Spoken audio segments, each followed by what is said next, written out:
virtue in both the single life, the dating life, and the married life. Can that happen? What does that look like? We're going to talk about that today on Happy Hour.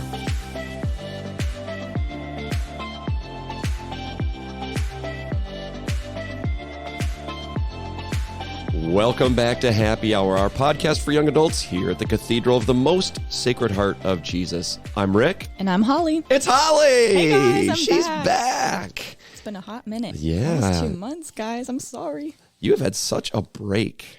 Yes. They gave us like a abnormally long break. We came back this Monday, and most schools went back January 9th around. It's just wild to me how long UT breaks. I mean, I went to college. My son is in his last semester of college. Nobody I've ever seen has had a break as long as this. Is this an SEC thing? I don't think so. But, I enjoyed it, but it was a little too long because you're kind of just waiting to get back those extra 2 weeks when everyone else goes back. And you're just like, just kind of waiting until things are starting to happen. Everyone was kind of getting a little antsy, I would say. I would say you're correct. Yeah, I don't know. I don't even know what I would do with my time. I would go crazy if I didn't have a job or something that focused me. Oh yeah, I got a job because I was like, okay, what do I do with myself? Were you a barista? No. Well, no. I know. You know what? Wouldn't that have been good? That would have been good. Yeah, because I could make my own coffee. Free coffee. Yeah. Yes. Speaking of coffee, I got to be honest with everybody. I have officially become a coffee snob. Okay. It's official now. You know me. I used to roll with Dunkin'. You'd probably always see me with the Dunkin' in hand. And to everyone listening, there's no Dunkin' at his spot. There's no coffee. I There's had to not ask here. Rick this morning. I was like, "Where's your coffee?" Mm-hmm.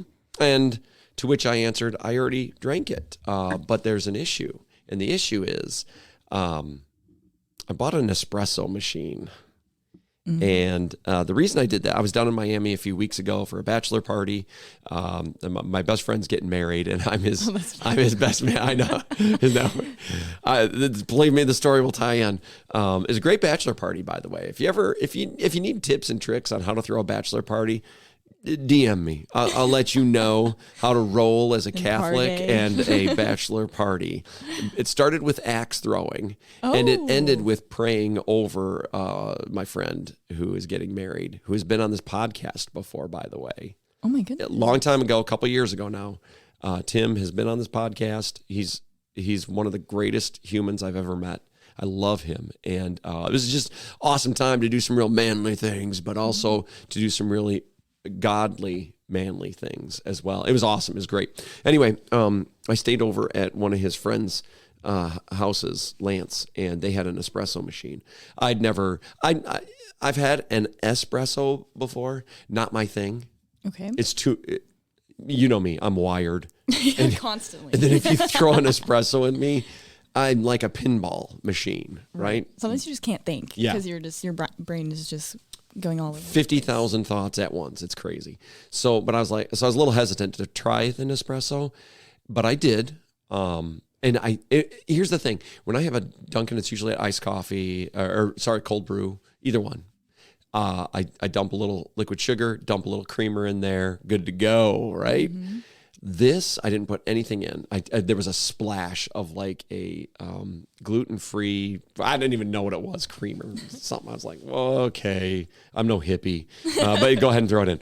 And it was the greatest coffee I ever had in my life. Really? Okay. So much so that I immediately went on and bought an espresso. The impulsive purchase. I don't usually do that, and I did. And I am so thankful for it. My wife and I both are now, we have a standard cold brew machine in our fridge. It's always there with cold brew coffee, right? A couple days ago, she just cleaned it out because we hadn't been using it. It's now clean and put away. You don't understand. For years, it's in my fridge. It's got coffee flowing daily. It's gone. It's gone.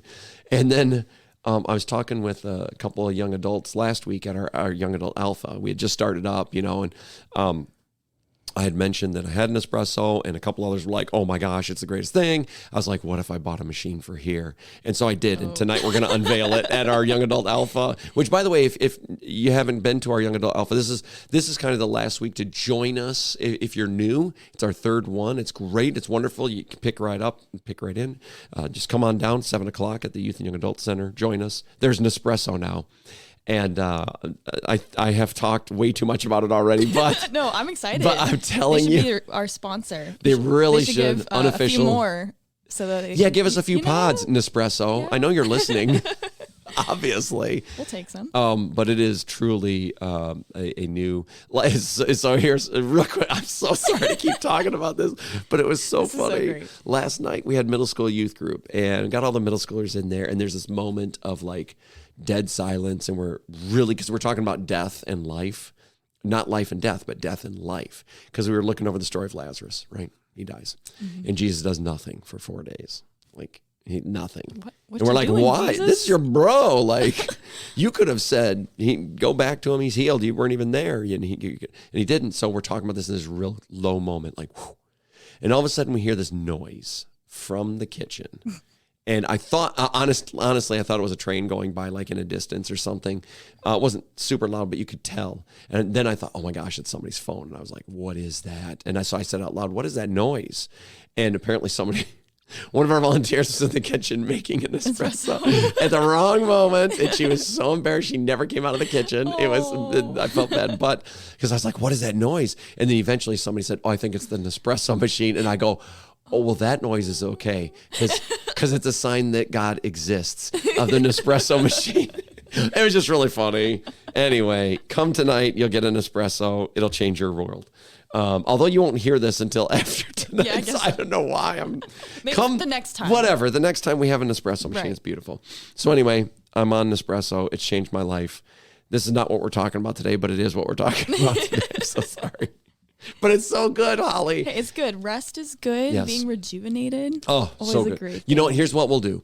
And when we're done with this podcast today, I'm going to make you an espresso on your way out. Oh, Takes 2 seconds. You'll carry it on your to-go cup. Go. It's going to be unbelievable. I'll do a change review your world. for everyone. There you go. Afterwards. Real world review. What are we talking about today, Holly? Today we are talking about virtue and dating and Catholic relationships. Ooh. So it's a pretty heavy topic. Mm-hmm. There's a lot that goes into it. Yeah. But we're trying to focus on kind of like how does virtue influence us to make our decisions and discernment about the dating process and even breaking up. Maybe especially breaking up. Right?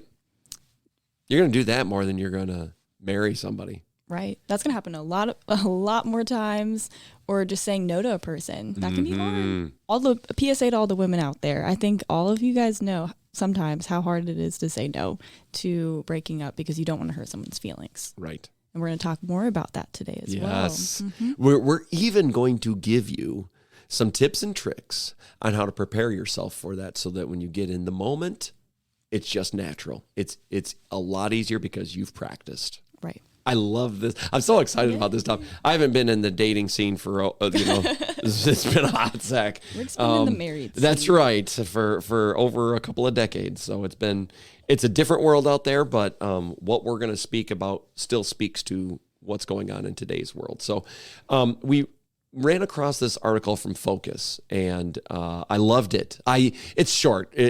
And maybe I'll put the link in the description of this podcast. So if anybody wants to look back, just in the show notes, I'll drop the link. It's simple, it's easy. But the title of it is Ask Lisa. So Lisa wrote this article, right? What does virtue have to do with dating?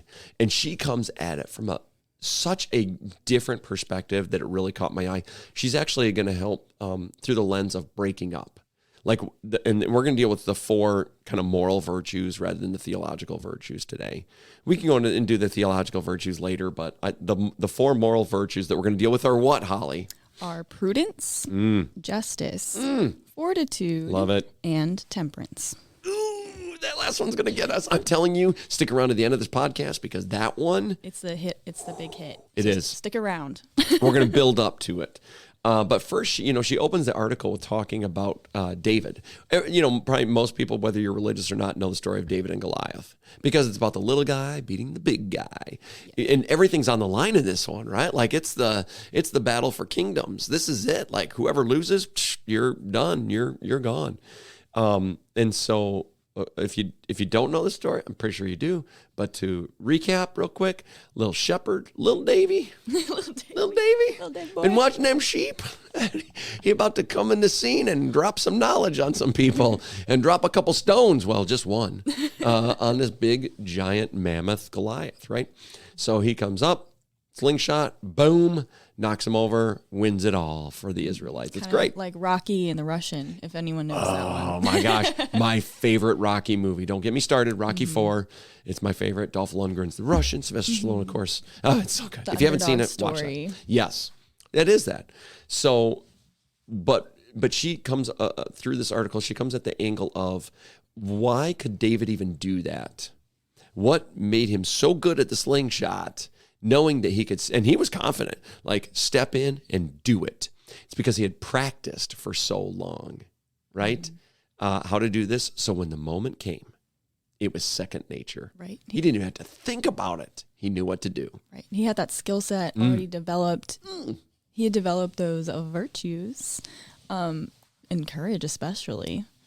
Her last line on it, I love it. It says, so, because then she blends it into relationship. She says, even if you aren't in a relationship right now, you can practice these virtues, right? So when it's time, just like David, you'll be ready. Right. It's such an important, to start with singleness, right?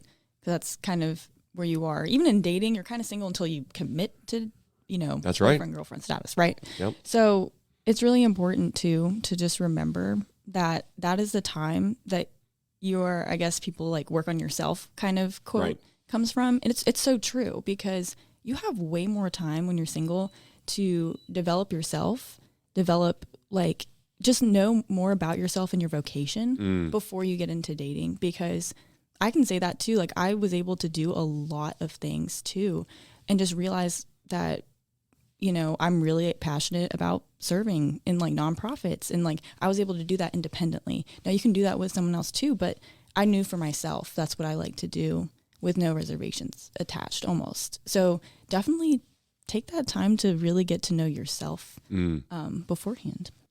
And with that time that you do have on your hands, try not to think about what you don't have. I don't have a guy right now. I don't have a girl right now. What do you have? Right. I would encourage you to try to see the glass half full in that situation more than the glass half empty, because maybe you haven't, like David, maybe you haven't developed those skills. If Goliath met him earlier, he might not have slayed him. That's correct. So we have to consider, we have to be a little humble and recognize that God is watching out for our best interests and that even they who are wicked know how to give good gifts. That's what the Bible says in Matthew 7. We know how to give good gifts to our children. So God's watching out for you. He knows how to give amazing gifts to you. So if that's a desire in your heart to date someone, to one day marry someone, I would just say be steadfast in your prayer, in your singleness. And I just wanted to do a little PSA for that. No, I like that a lot because it's about being on God's time, not on our schedule, right? To bend to the will of the Father, because He's already in your future. He's already seen how it all plays out too. So trust Him that He knows what's best for you. Don't wallow in, why don't I right now, all that, because right now is your time to be like David, practicing, getting ready, getting prepared. And then when the moment comes, it'll be second nature to you if you're preparing in advance. Holly and I were just kind of chatting before we even got on the podcast, and I made a statement of just, when you get married, when you put the ring on, it changes nothing about you in terms of being able to look at, so if you're a man, being able to look at another woman or not, to train yourself on how to be completely devoted to your wife, vice versa. If you're female, not being able to be sucked in to a relationship either online or in person with another guy that you want to fix, or, you know, all these things that, oh my gosh, he's way more Catholic than my husband is, or what, to not fall into those traps, because exactly. And so putting the ring on does not change any of that about you. Nothing. What does is you being steady and preparing yourself for that moment, before that moment. Not just for it, but before that moment, right? Does that make sense? I like that. Yeah. Okay. And if you're also, a little side note, if you are struggling really hard with that, try praying the Litany of Trust by the Sisters of Life. Oh. That is a very good one. If you are single, if you're waiting. So I just really recommend that one too. That's great. Love it. So let's get into these virtues and what, short definitions of what they are, maybe what that looks like.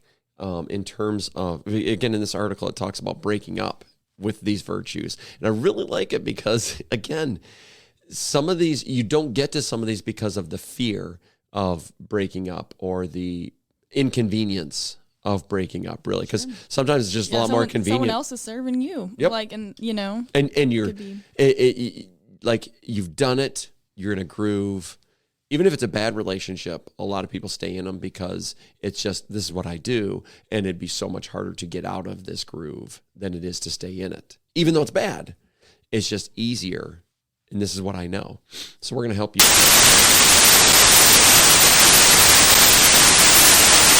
What is good.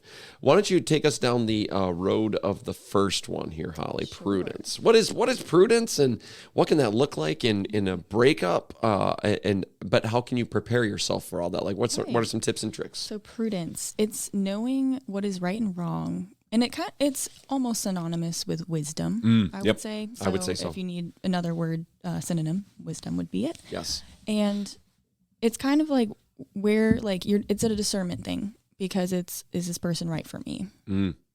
Are they running at the same pace you are spiritually? Right. And are you guys compatible socially, morally, theologically? And also, lastly, physiologically too. Of course, it does play a factor. And it kind of you have to consider all these things and aspects about this person, their virtues, their character, their personality. And there's a lot of things to kind of analyze in all of that, but prudence is kind of, I guess, holistically looking, at that person and saying what do you want to live with this person one day? What do you want to be led by this person one day? Right. Or will they be your champion in life? Right. Yeah. I think one of the pitfalls is we make the physical attraction the thing about the relationship. Yeah. Now, here's what you'll always want to keep in mind. Okay. I was told this, not in a good way, but I was told this early on when one of my friends was like, hey, if you ever want to know what your future wife is going to be, look at her mother.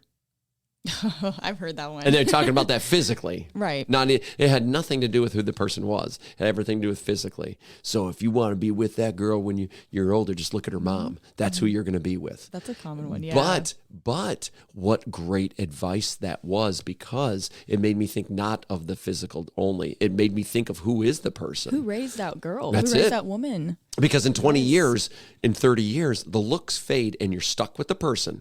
Mm-hmm. Now, you can be stuck in a good way or you can be stuck in a bad way. Right? So knowing that the physical is going to go. Even you can hit the gym every day for the remainder of your life, which I try to do every day, but I do not look the same as I did 20 years ago, right?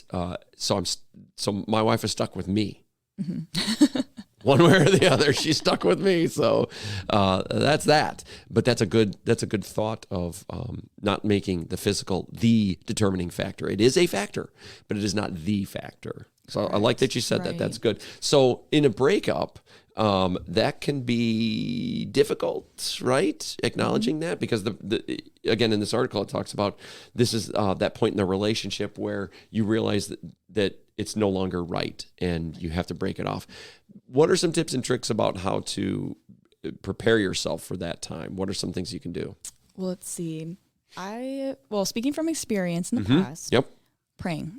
That I had an experience where God gave me an immediate answer, which doesn't always happen, but I said, God, if this is not of you, please remove this person from my life. And I received a text 5 seconds later. Oh. Yes. It was like a boom, boom. Wow. It was because I knew doesn't always happen that way, but wow. If I was like, okay. And I actually was very joyous in that, which it was just because it was just so like God answered me. Like it was so physical. And I was like, wow, like he's listening to me. Yeah. I can't believe God texted you. I know. It was the person, but and I was like, oh, let's call actually. You know. Yeah. But I was so joyous because I was praying with the intention, like, I know you're listening to me and I know you want what's good for me. So if this person is to remain, let them remain. And if not, no. Wow. So definitely pray with that. Because I'm sure that if God does not want that person in your life, if they're causing you harm, if in your spiritual life, physically, emotionally, they don't want you there. You know, like he doesn't want that person there. That's right. To hurt you. He wants the best for you. So always try to remember that in the hardest of moments too, with that and that breakup, you know, so. And I would also encourage people to do exactly opposite of what I did when I was in Miami. Okay. I made an impulse buy. Now it worked out. It's been very good for me. The machine. The Nespresso machine. We'll just call it the machine from here on out. But what you really should do is start practicing decision making, not on impulse.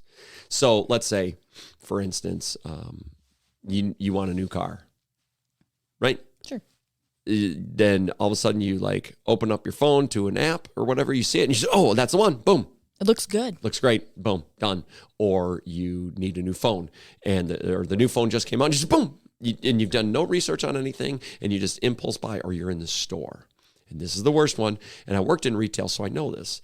When you're getting in the checkout line, there are things there staring at you for a reason. Those are impulse buys. There's research behind what they put in there. They don't just put random things in those aisles. There's research as to what people will impulse buy. Oh, I do need an air freshener in my car. Boom. Oh, you know what? My lips are chapped. I'm running out of chapstick. Oh, gosh, I'm a little hungry. I'm not super hungry, but a candy bar would. Oh. So notice those things that are there. Those are impulse buys. But what we want you to practice is taking time with your decisions. Like, I'm not saying when you're in the car driving, should I brake right now when they're braking in front of me or not? Let me just think about that. Brake, decisions. Please brake. But what I am saying is for most decisions that you're making, try to take a second, try to take a minute and weigh the good and the bad of that, right? The pros and the cons of the decision that you're going to make. And what that will do is help you when it comes time when you see your relationship is bad, or you can look at it and go, okay, let me just honestly assess this relationship. Well, here are the pros and here are the cons, right? And boy, these cons I can't live with. Right. And so if you start making those little decisions, don't buy the candy bar as you're checking out, okay?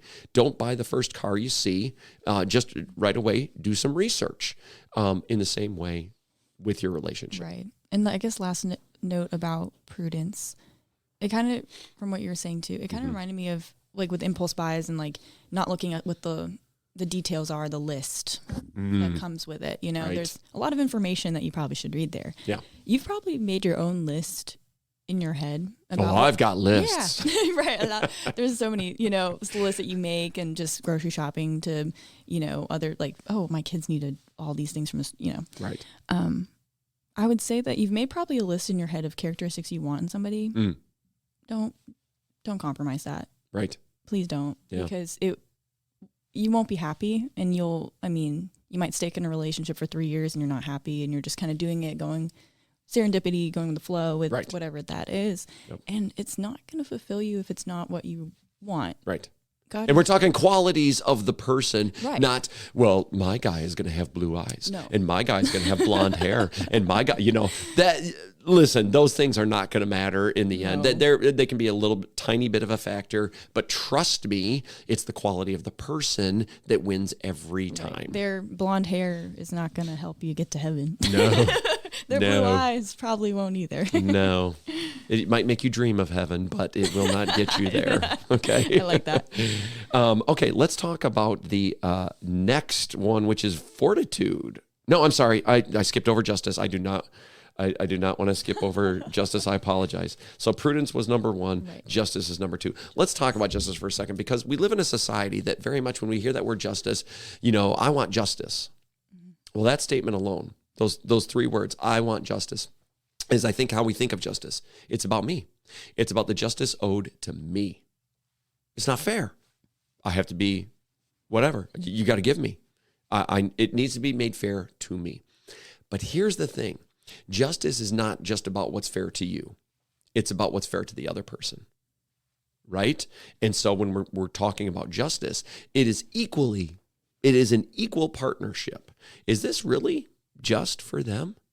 Let's talk about, if we're talking about relationships, am I giving this person justice by staying in this relationship? Clearly when relationships go sour, sometimes it's real bad, right? And yes, the hurt is there for you, but also the hurt is there for them. And if you cared at all, at any point for that person, you would want justice for them as well. For instance, if you were with that person, even if your relationship wasn't good and you're walking down the street and somebody came up and punched that person, you would want justice for them because you care about them. Well, listen, it's the same thing in this relationship. You're just the one causing the pain, right? And so you owe justice to the person you care about as well, equally as to yourself, right? Right. So here's the thing. If you practice this idea of fair justice, right, what you're doing is you're looking at the other person's dignity, you're looking at their soul, you're looking at the person regardless of your feelings towards them. Facts don't care about your feelings. That's a very prominent phrase, and I love it because facts are facts. Like, that person has a soul, that person has dignity. And if you can take your emotion out of it for a second, you would do for them. Despite what it's going to cost you, you would do for them, right, to make it right. So let's say you're in a relationship that's not working. A just person who doesn't see a future with that person would break it off because you're giving justice to them and to yourself. Now, there are a couple tips that this article gives on this, and I really like it. It's actually I'm just one tip.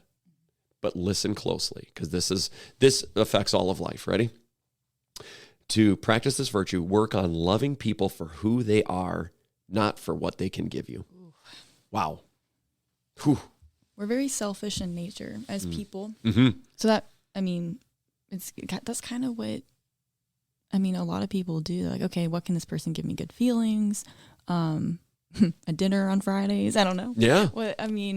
You have to really consider the movements of your own heart and how that's working, because you really do need to sit with that, because a lot of the time there are like little selfish, desires that we have with that. So, or just image, like, I want the image of a boyfriend, like, to be with me, and like, power couple, whatever that is. Right.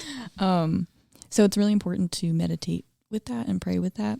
What the intention is so much more important, and the actions follow that. So just always remember. There's a term that we were using in my last class at Notre Dame, which is called mutual indwelling.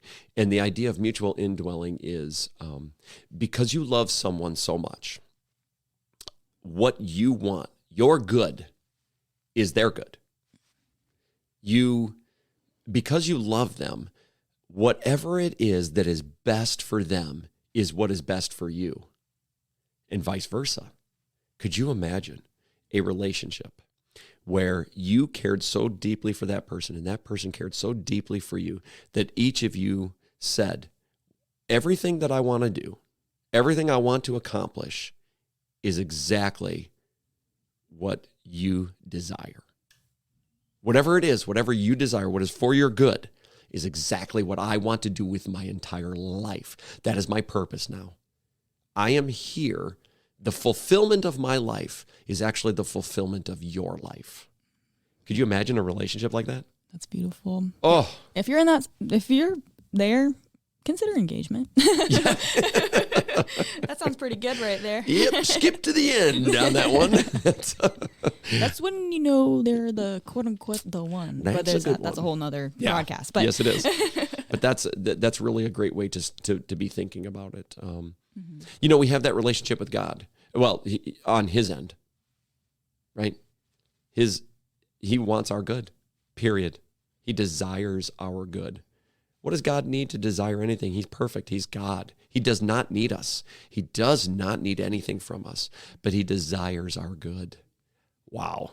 Now that's when you know it's perfect love. When God is not going to get anything out of this relationship. Nothing, but he desires it.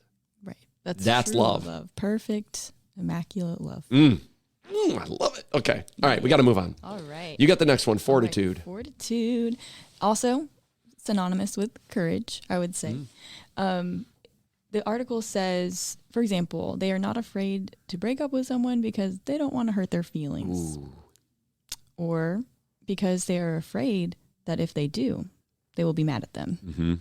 So we have to consider the courage to break up, because sometimes some people have very non-confrontational dispositions. And that's, if you have that personality type, it's even harder, I would say, than somebody who's a little bit more confrontational in life. Sure. And just has that disposition and personality.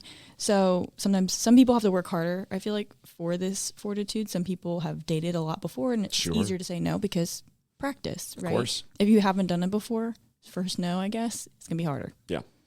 So. Yeah. You know, I don't know why, but it reminds me of a Seinfeld episode. Now, Seinfeld was a comedy show on in the 90s, is one of the greatest shows of all time, according to TV Guide, I think actually named it the greatest show of all time. Anyway, there's an episode where I don't remember who is, it's either George or Elaine has to break up with somebody, and Jerry's giving them advice, and he's like, just think of it like a vending machine. You know, when you have to try to push over a vending machine, you can't do it with one push. You got to rock that thing back and forth. You got to keep trying. And eventually it'll go over. I said, that's terrible advice. But with this, what I see is that because we do care about the other person, right? And we care about what they think of us, ultimately, that can be a deterrent to breaking up when you know it's bad. That's how relationships, and every single day that you don't, it's harder. Every single day. And usually the way those end is real bad. Right. That's usually how that ends. Because that hurts the other person. Is that just to the other person that you're drawing it so long? That's right. And because it creates animosity, like you know it's bad, and so it's building something in you every single day. And it's going to come out. Trust me, you cannot hide it. Mm-hmm. It is going to come out, and it's going to come out ugly. Mm-hmm. Right? So again, with fortitude, we understand you don't want to hurt their feelings, and we understand that there's some fear there as well. But really, when you're practicing fortitude, you have to head on face that fear, right? So what are some ways maybe we could do that in daily life? How can we train up for those moments? Well, the article suggests that you challenge yourself in little ways or little moments, and step out of your comfort zone. So you can pick how that applies to you, whoever is listening to this podcast. You might have a different thing that's harder for you. So, public speaking, one of the most common things. I don't know. What else could we do? Skydiving, bungee jumping. We're going a little extreme. Let's think of a more practical way. Darn it. I was hoping we could do a special podcast while we skydive or something. We won't necessarily have a Goliath to slay. Or you might. You could. The relationship could be the Goliath, right? Oh, yes, true. But yeah, I think those little things, if you're afraid to change your coffee brand or you know what I mean? You could step out. Yeah. You could just try something new. Maybe. Trying something new. Exactly. Out of your comfort zone. Again, you want to face your fears, small or big. You want to start facing those fears head on, whatever you're afraid of. Like right now, if you thought for one single minute, you would start to think of things that you're afraid of, afraid to do, afraid to accomplish, afraid to say. I'm not saying bad things, of course. Well, I've always been afraid of smoking, so I'm going to, no, that's bad for your health, right? Well, yeah. We're talking about things that are good for you. So we want to make sure that you're trying the right fears, but really lean into those, find out what you're really afraid of. And if it's good to overcome, attack it, go for it. And the more you do that, the better you get at it. So when you're faced with this situation, it's not the fear that's driving you. It's the good of you and the other that's driving you. I like that. Yeah. We have one final one, temperance. We've been building to this one, right? Mm-hmm. So really it's about self-control. It's about restraint. right? Especially over your body and your emotions. Because, again, I had said facts don't care about your feelings, but feelings are real, and we all have them. And the unfortunate thing is sometimes we let those drive us instead of rational decision making or what we know is true. Our emotions can really guide us in the wrong direction a lot of times. I would point to, we were talking about David and Goliath. May I point to when David gets older, this man of God who sees, is it Bathsheba? I think so. Yeah. Uriah's wife. Yeah. And he gives into that bodily temptation, right? It just, his emotions got the best of him. And now he's had a man killed, took his wife, had a child out of what, I mean, it was a snowball effect. I'm not saying that's happening to everybody, but it's a really good example of saying, well, if I'm not practicing temperance on a smaller level to get up to that point, which he had done when he was a little boy, practicing to get right. But now the emotions come into it. And really a temperate person doesn't, they don't date people just so they can fulfill their own desires, what makes them feel good. Right. So it's about being in control of your emotions and your feelings and not letting them drive all your decisions. Right. Does that make sense? Definitely. And I just think I always do a little PSA to women, I feel like a lot now. But that's good. Speaking, when you were talking about emotion, like emotional temperance, that's something that I think I'm generalizing to women, but a lot of women emotionally claim men. Yeah. And I've done it in my own life. I've noticed a lot of people, young adults around me that do too. Sure. And that does definitely like skew your thoughts on accepting other people into your life too. Sure. So I just thought of that when you were saying temperance, and it's like there's the physical temperance of chastity. Yep. There's the emotional temperance. I guess physical, would be chastity. And that's, I'm going to say it's hard. Of course. Being a young adult, you're still like physically you're still growing. You have hormones. Like it's it's hard. I feel like when you're a young adult. So if you're out there struggling, hey, I'm here. I'm raising my hand. Yeah. Full vulnerability there, because it's very difficult, because you're trying to live a good, chaste life, Catholic life, in a relationship, and you're striving for that, but you're not going to be perfect. Right. So it's definitely, it's a big issue. I feel like that's not, it's hidden in the dark, but I want to bring it to light, because the devil wants it to be a shameful thing. Right. Yep. So bringing it to light with that is just definitely talk to people about that too. If you're struggling, if you're in a Catholic relationship, see a spiritual director. Like there's a lot of avenues I would say to go to. Well, I think again, this is me working with youth and young adults forever. One of the big questions always is how far is too far, right? That's the wrong question. Because if you can just imagine the relationship as a cliff. Not the relationship, but the physical portion of it and a cliff. People are asking, well, how far before I fall off the cliff? That's the wrong question. If you're at the cliff, like if you're like toes over, but you're not falling, that's the last moment. All it takes is a breeze to push you off. Right. Okay. That's too far. So the answer to your question is the wrong question. So what do I need to put up in place so I don't get to that point of getting to too far?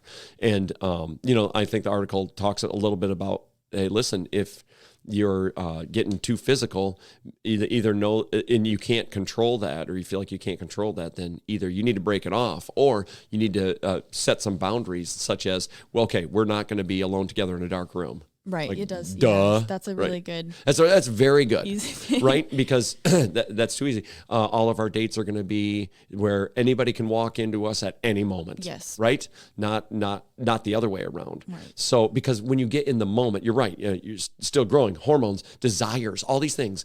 And if you wait for the moment, it's too late. Right. It's way too late. I've had, and just to be quite honest, a lot of females talk to me about this, not a lot of males, because for whatever stigma or whatever reason, but a lot of females ask, hey, I've gotten too physical. How can I not get to that point anymore? My first piece of advice is don't wait for that moment to be strong, because you won't be. You can't be strong in that moment. It's impossible. Yeah. it's possible. You 10 times you can be in that situation. I promise you're going to fail almost every single time because you're waiting for that moment and it's over. Like your mind switches off and the body takes over. So right. How do we practice that? Well, I think fasting from little things, the article talks about. Like, I love this one. Don't salt your food for a little bit. That's hard for me because I love salt. It's so good. Don't have dessert sometime. Take cold showers, not warm showers, every once in a while, right? Like, take away some of those comforts that you have so you're reminding your body who exactly is in control. Right. And I mean, Lent's coming up kind of soon. Like it's true. Next month. If that's a really great thing. Also, I know men do Exodus 90, so a little plug for Exodus 90. And if you don't know what Exodus 90 is, Google it. Yes. It's that easy. Yep. and it's awesome. Change your life. It'll help. The temperance is the one thing you will learn through Exodus 90 for sure. And women have one too. I forget what it's called. It's called. We have like Fiat 40, I think. Is that what it is? Fiat 40 Maybe. is for Lent. There's also an extension. If you are in a relationship or married, you can get the readings that your boyfriend or fiance or husband is getting as well. And it's called I think Bride of Exodus. So it's more tailored toward the married. Mm-hmm. But they send you on your email the readings that your boyfriend, fiance, or spouse is also reading.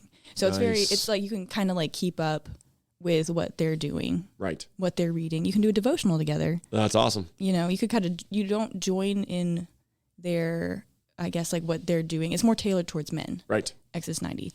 So, but I would say you could definitely support them. That's kind of a great, You thing. Can support them by doing Magnify 90.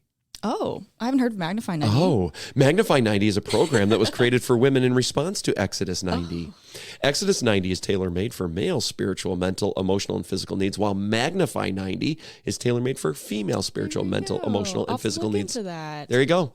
So now you just need to Google, if you're a male, Exodus 90, female, Magnify 90. Right. There you go. It should. I've seen a lot of growth with men that have done Exodus 90. Yes, same. Just they change. I've done it. Days. Yeah.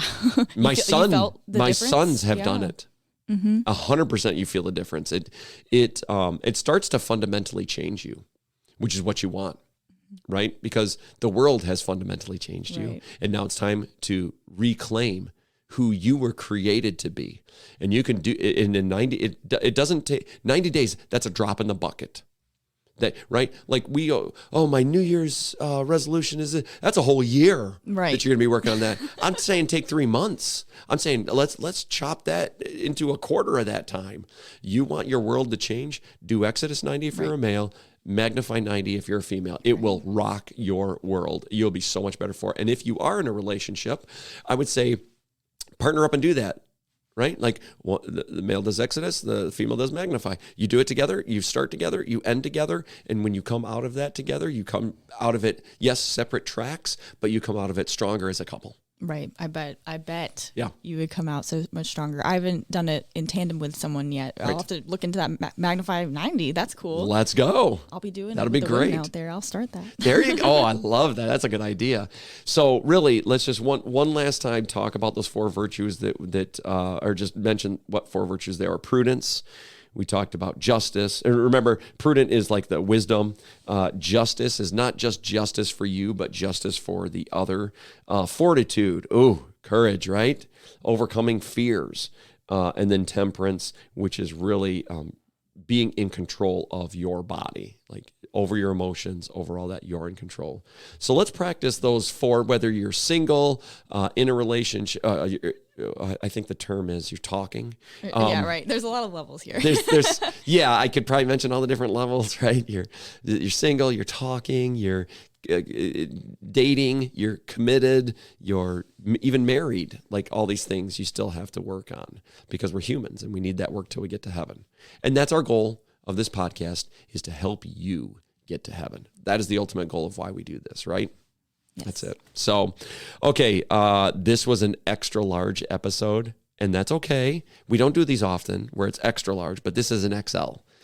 but it deserves it. It deserves it. So hopefully you've made it to the end. We appreciate you. Listen, share this one with your significant other if you have it. Share it with some of your single friends if you have those too. Share it with some of your married friends, right? Because I think everybody can take away, because it's not just advice from Rick and Holly. I mean, this is bigger than us, way bigger. So share it. It's from the Lord. We appreciate you. We look forward to seeing you next time on Happy Hour.